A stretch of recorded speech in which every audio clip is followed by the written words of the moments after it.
करिश्मा गोलगप्पे बेचती थी। उसके गोलगप्पे सबको बहुत ज़्यादा पसंद थे, इसलिए उसके ठेले पर हमेशा भीड़ लगी रहती थी। सबको उसके गोलगप्पे बहुत पसंद थे। करिश्मा का बस एक छोटा भाई था। करिश्मा के माँ बाप का देहांत एक हादसे में हो गया था, इसलिए करिश्मा बस गोलगप्पे बेचकर अपना और अपने भाई का गुजारा चलाती थी और उसी से अपने भाई को स्कूल भी भेजती थी। बस गोलगप्पे ही बेचकर उनके घर का गुजारा चलता रहता। दीदी, मेरे 2 महीने की स्कूल की फीस जमा नहीं हुई। दीदी, स्कूल की टीचर बार बार पूछती है, आप मेरी फीस कब दोगी दीदी? मुझसे टीचर बार बार पूछती है। करिश्मा अपने भाई की बातें सुनकर परेशान हो जाती है, मगर उसको समझाती है। पप्पू, तू फिक्र मत कर मेरे भाई, मैं थोड़े ही दिनों में तेरी सारी फीस जमा करवा दूंगी। ठीक है, तू टीचर को बता देना और तू परेशान मत हो। चल अब अच्छे बच्चों की तरह तैयार हो जा और स्कूल चला जा। ठीक है मेरे भाई।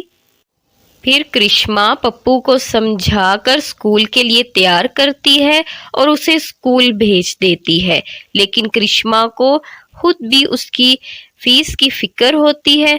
फिर करिश्मा अपने गोलगप्पे का ठेला लेकर वापस बाजार की तरफ चली जाती है। जब वो जाती है तो क्या देखती है कि वहाँ एक गोलगप्पे वाला और आ गया है। आज करिश्मा के पास लोगों की भीड़ नहीं बल्कि उसी गोलगप्पे वाले के पास जमा थी, क्योंकि वो गोलगप्पे वाला बहुत अच्छे अच्छे तरह के गोलगप्पे बेच रहा था। अरे, ये क्या हो गया? ये गोलगप्पे वाले भाई साहब तो मैगी गोलगप्पे और तरह तरह के गोलगप्पे बना कर दे रहे हैं, इसीलिए लोग वहाँ जमा हैं। मैं सादा गोलगप्पा देती हूँ, मेरे यहाँ अब कौन आएगा? अब क्या होगा? मैं पप्पू की फीस भी जमा करवाऊँ कहाँ से भला? ओहो, ये क्या हो गया? मैं क्या करूँगी? दीदी, तुमने मेरी फीस का कुछ किया? दीदी, मेरी टीचर पूछ रही थी। और दीदी, हमारे घर में देखो कितनी गर्मी है। दीदी, एक पंखे का ही इंतजाम कर दो, बहुत गर्मी लगती है। करिश्मा फिर से फीस का सुनकर परेशान हो जाती है। पप्पू, तू फिक्र मत कर, मैं तेरे लिए कुछ करती हूँ और पंखे का भी इंतजाम करती हूँ, बस अपनी दीदी को थोड़े से दिन दे दे। करिश्मा पप्पू को कुछ नहीं बताती कि बाजार में एक दूसरा ठेले वाला आ गया है। वो बस पप्पू को दिल बहलाने के लिए कुछ ना कुछ बोल देती है, मगर परेशान होती है। फिर वो पप्पू के लिए खाना बनाती है और यूं ही खाना बनाते बनाते वो और परेशान हो जाती है कि मैं क्या करूं, अब कहाँ से फीस दूं। खाना बनाने के बाद करिश्मा बाहर टहलने के लिए आ जाती है। टहलते टहलते करिश्मा एक झील के किनारे चली जाती है और वहां जाकर बैठ जाती है। झील के किनारे जब करिश्मा बैठी होती है तो उसे अचानक पास ही के घर से कुछ आवाजें आती हैं। अरे, कोई है, मेरी मदद करो। करिश्मा वो सब आवाजें सुनकर फिर पास वाले घर में जाती है तो देखती है वहां एक बूढ़ी अम्मा पुराने से गंदे घर में बैठी है। घर भी पुराना सा था और हर तरफ गंद पड़ा था। ये सब देखकर करिश्मा अम्मा जी से पूछती है, अम्मा जी, क्या हुआ? कोई परेशानी है? आप यूं ऐसी आवाजें क्यों दे रही थी?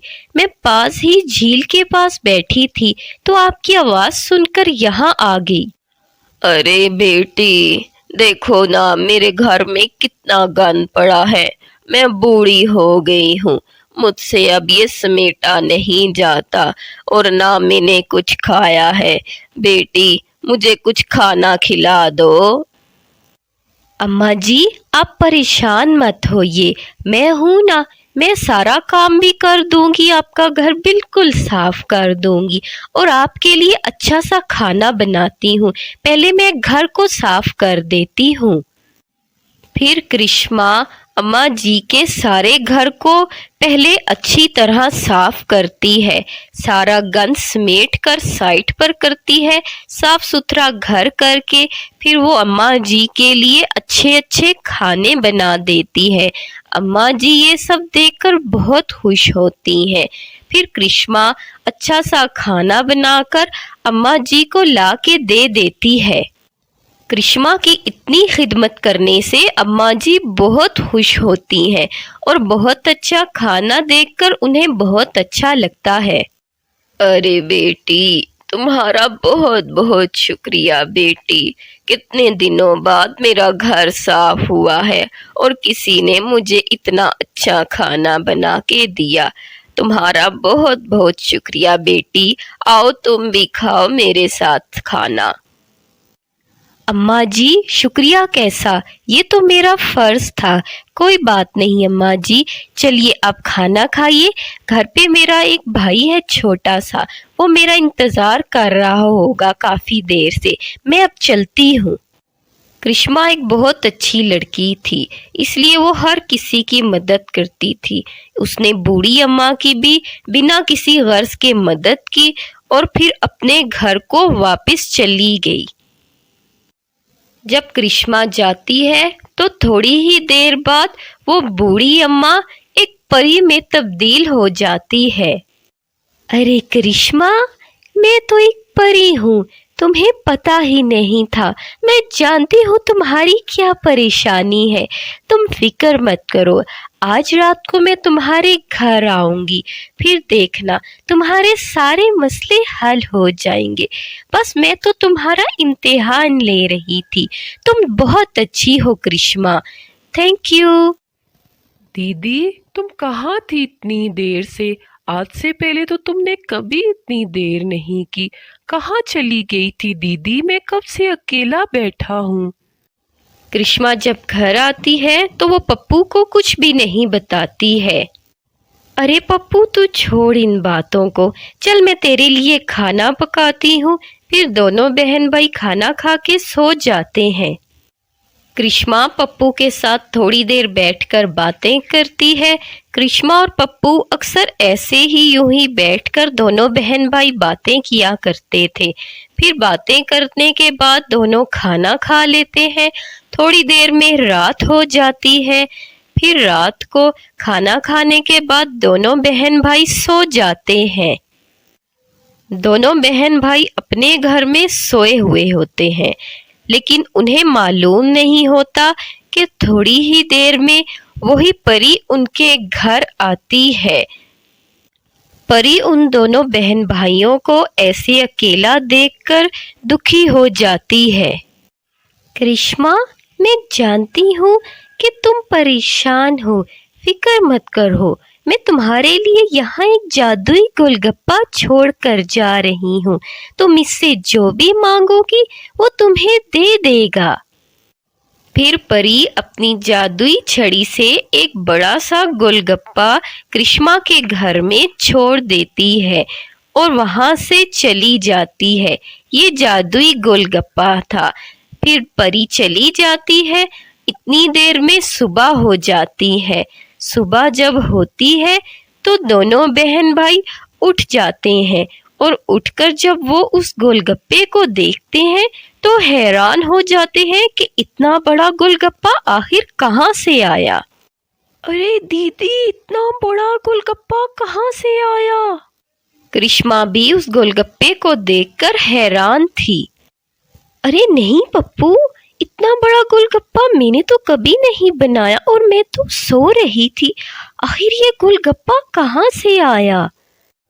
दोनों बहन भाई जादुई गोलगप्पे को देखकर हैरान थे, लेकिन जैसे ही करिश्मा जादुई गोलगप्पे को उठाने के लिए आगे होती है तो अचानक कमरे में एक सुनहरी रोशनी आ जाती है और जादुई गोलगप्पा और बड़ा हो जाता है और करिश्मा से बातें करने लगता है।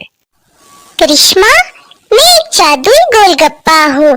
कल जिस बूढ़ी अम्मा की तुमने मदद की थी वो एक परी थी। वही यहाँ मुझे रात को छोड़ कर गई है। तुम अब मुझसे जो भी मांगोगे मैं तुम्हें दूंगा।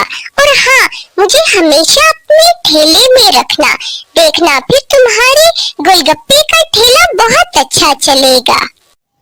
कृष्णा और पप्पू जादुई गोलगप्पे की ये सब बातें सुनकर बहुत खुश हो जाते हैं। कृष्णा इस बात से भी बहुत खुश होती है कि वो एक परी से मिली। फिर कृष्णा जादुई गोलगप्पे को बहुत सारे पैसे, गहने, खाने और एसी लाने के लिए कहती है। कृष्णा और पप्पू दोनों अपने मन की हर चीज उसे कहते हैं। फिर वो सब आने लगता है। एक सुनहरी रोशनी फिर से उनके कमरे में आती है और कृष्णा और पप्पू के मन की हर चीज जादुई होकर कमरे में आ जाती है। कृष्णा और पप्पू ये सब देखकर बहुत खुश हो जाते हैं। अब बहुत अच्छे खाने, पैसे, सोना, एसी उनके पास सब होता है। कृष्णा और पप्पू बहुत खुश होते हैं और अब कृष्णा के ठेले पर भी लोगों की भीड़ लगी होती है, क्योंकि उसने ठेले में हमेशा जादुई गोलगप्पे को रखा होता है। अब कृष्णा और पप्पू खुशी खुशी रहते हैं।